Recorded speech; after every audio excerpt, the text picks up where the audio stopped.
Olá, meu nome é Thales Chalub Cerqueira, sou defensor público há 11 anos, defensor público no estado de Mato Grosso do Sul e atuo especificamente na área de execução penal há aproximadamente 6 anos, tendo como atribuição principal e específica o atendimento de pessoas privadas de liberdade. Atendimento este realizado dentro de unidades prisionais. Eu fui convidado para falar sobre a importância do trabalho das pessoas privadas de liberdade. E esse vídeo está sendo gravado dentro do curso Pena Justa, elaborado aqui dentro a partir do Plano Nacional Pena Justa. Plano esse que foi elaborado em resposta a uma decisão do Supremo Tribunal Federal, na DPF 347, onde houve o reconhecimento que o sistema prisional brasileiro é caracterizado por um estado de coisas inconstitucional. O que é isso? Em resumo, o Supremo Tribunal Federal entendeu que o sistema prisional brasileiro como um todo viola sistemática e massivamente o direito das pessoas privadas de liberdade. Os direitos humanos são sistematicamente violados no âmbito do sistema prisional brasileiro. E como resposta a esse reconhecimento do estado de coisas inconstitucional, todos os entes públicos, os poderes públicos, em todas as esferas, poder legislativo, judiciário, executivo, funções essenciais da justiça, defensoria pública, ministério público, advocacia privada, entidades civis, foram convidadas de forma a colaborar com a solução, com a superação desse estado de coisas inconstitucional. É nesse âmbito que o curso tem sido elaborado com diversos temas, diversas apresentações de temas relacionados a esse aspecto do sistema prisional. E no meio desses diversos temas, proferidos por outros colegas, eu fui convidado para falar sobre a importância do trabalho das pessoas privadas de liberdade. O Plano Nacional Pena Justa, ele apresenta 4 eixos principais. Os 4 eixos são os seguintes: controle de vagas e superlotação, focado ali na gestão das prisões, dignidade e habitabilidade, visando melhorar a infraestrutura, a saúde, a alimentação e as condições básicas das pessoas privadas de liberdade, a reintegração social, com foco no trabalho, na educação e em alternativas para os egressos, para as pessoas que saem do sistema prisional, e, por fim, o fortalecimento dos sistemas, para garantir que esse estado de coisas inconstitucional não se repita. E a questão do trabalho das pessoas privadas de liberdade, ele tem relação direta com esses 4 eixos do programa do Plano Nacional Pena Justa. Daí a importância e a relevância do tema que nós vamos tratar brevemente nessa conversa.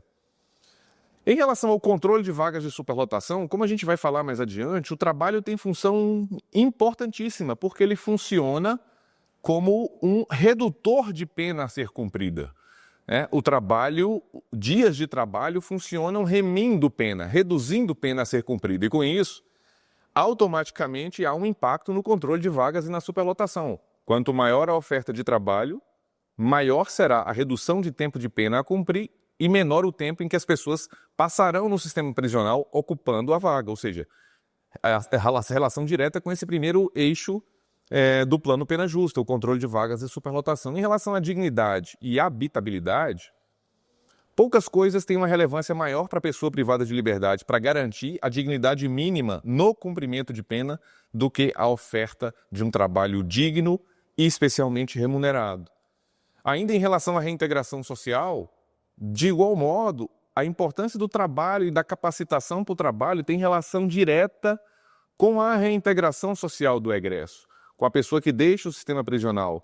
Quando ela tem a oportunidade de se qualificar profissionalmente, de exercer um trabalho digno, justo, as chances dela, ao sair do sistema prisional, não reincidir, não voltar a cometer práticas delitivas e retornar ao sistema, é muito maior, e estudos apontam isso, a gente vai falar logo mais. Então há também uma relação direta aqui do trabalho da pessoa privada de liberdade com a reintegração social e, por fim, o fortalecimento do sistema, na medida em que cada passo desse contribui sensivelmente para que esse estado de coisas inconstitucional não se repita, e essa é a ideia do plano. Então, tema que a gente vai tratar hoje, essa questão do trabalho da pessoa privada de liberdade, tem muita relevância com os 4 eixos do plano Pena Justa. Então a gente está tratando de algo que é mas muito relevante num sistema prisional reconhecido por um estado de coisas inconstitucional. Eu costumo dizer que há uma discrepância muito grande entre o que a população em geral, a opinião pública, pensa a respeito do trabalho da pessoa privada de liberdade, da pessoa presa, e daquilo que a própria pessoa privada de liberdade pensa e quer a respeito do trabalho. É muito comum, especialmente quando as pessoas conversam comigo ao saberem que eu trabalho na área de execução penal, atendendo e frequentando unidade prisional, visitando unidade prisional, é muito comum as pessoas falarem algo do tipo, preso tem que trabalhar. Preso não pode ficar à toa. E eu escuto aquilo com atenção e questiono, né? E tento fazer com que a pessoa desenvolva mais esse raciocínio para eu entender exatamente o que ela quer dizer, qual é a angústia dela em relação a isso. E o que as pessoas externam é essa percepção de que a pessoa privada de liberdade, ela não trabalha dentro do sistema prisional porque ela não quer, porque ela prefere o ócio, né? Porque ela prefere o não desenvolver nenhuma atividade laboral. Essa é a opinião pública, de modo geral, de pessoas que não conhecem o sistema prisional brasileiro. Em contrapartida, quando eu atendo uma pessoa privada de liberdade, eu posso garantir que 80% a 90% das principais demandas que essas pessoas privadas de liberdade trazem é justamente essa, doutor, me ajuda a conseguir um trabalho. É um raciocínio exatamente o oposto desse que a opinião pública traz. Então, o que nós temos, na verdade, em relação ao trabalho da pessoa privada de liberdade, não é essa ideia da opinião pública, do que a pessoa privada de liberdade, ela prefere o ócio. Na verdade, ela quer trabalhar, ela prefere trabalhar, ela insiste em trabalhar, mas, infelizmente, o sistema prisional nosso pouco oferece de vaga e de oportunidade de trabalho para essa pessoa privada de liberdade. Então a gente vai trabalhar aqui de forma muito sucinta. Primeiro, os marcos normativos a respeito do trabalho da pessoa privada de liberdade, algumas normas internacionais que tratam do tema, depois a gente apresenta de forma muito resumida também o aspecto constitucional, o que a Constituição traz, as normas infraconstitucionais e, ao final, a gente tece alguns comentários de ordem jurisprudencial, de ordem prática, para contribuir com o tema. Primeiro, em relação às normas internacionais, é importante trazer aqui as regras de Mandela, né, as regras mínimas das Nações Unidas para o tratamento de pessoas reclusas. A regra 4, ela traz ali como objetivo da pena de prisão ou de qualquer outra medida restritiva de liberdade, proteger a sociedade contra a criminalidade e reduzir a reincidência. E esses objetivos só podem ser alcançados, de acordo com a regra, se o período de detenção for utilizado para assegurar, sempre que possível, a reintegração dessas pessoas após a sua libertação, para que possam levar uma vida autossuficiente e respeito com as leis. O item 2, que é o que nos atinge, diz o seguinte: para esse fim, as administrações prisionais e demais autoridades devem proporcionar educação, formação profissional e trabalho. A regra 98 e seguintes, do mesmo diploma, traz ali o direito à oportunidade de trabalho, o trabalho, dizendo que o trabalho deve ser útil e significativo, não meramente punitivo, isso é importante ressaltar, que deve haver uma voluntariedade e esse trabalho deve ser remunerado. Então aqui a gente tem marcos internacionais tratando do tema. Do ponto de vista constitucional, nós temos ali no artigo 1º, inciso 3, a dignidade da pessoa humana como o centro de todo o ordenamento jurídico. Então a pessoa não perde a condição de sujeito humano, de sujeito de direitos, e a sua dignidade por ter a sua liberdade privada. Logo, o trabalho é uma forma concreta de preservar essa dignidade no cárcere. No artigo 6º, a gente tem ali disposições relacionadas ao trabalho como um direito social. E é importante reforçar essa ideia de que a execução penal deve ocorrer dentro de um Estado constitucional. A pessoa privada de liberdade não perde esses direitos que não foram atingidos pela restrição da liberdade. A lei de execução penal, por sua vez, ali no artigo 28, trata o trabalho como um dever social. E esse trabalho deve respeitar a dignidade e também possuir finalidade educativa e produtiva. Também o artigo 29, a questão do trabalho deve ser, sempre que possível, remunerado. tem uma lista de destinações específicas para esse trabalho. E ainda a questão da remissão. Na Lei de Execução Penal, nós temos também o trabalho como um instrumento para a redução do tempo de pena a ser cumprida. Então, a cada 3 dias de trabalho, há previsão normativa para que haja redução de 1 dia de pena. Num sistema prisional superlotado, caracterizado pela superlotação, o trabalho ofertado à pessoa privada de liberdade é um importante instrumento de controle populacional prisional. E muitas vezes isso não é visto pelo poder público com essa ótica, né? Com essa importância e com essa relevância. A gente tem aqui também, do ponto de vista jurisprudencial, o reconhecimento de peculiaridades relacionadas ao trabalho judicial.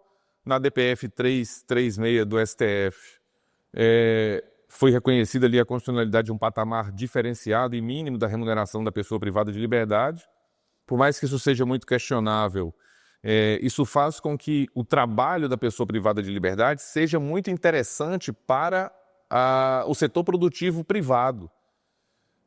As oportunidades de realização e de celebração de convênios entre o poder público, entre os sistemas penitenciários e a produção privada, as empresas, as indústrias, é grande, inclusive, e é muito interessante para o próprio setor produtivo privado.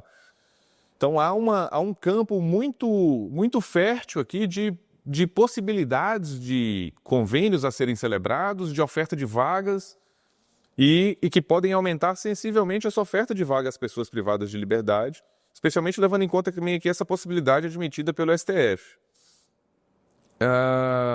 A gente tem ainda aqui um outro elemento que vale a pena chamar a atenção, especialmente em relação às pessoas privadas de liberdade, às mulheres privadas de liberdade.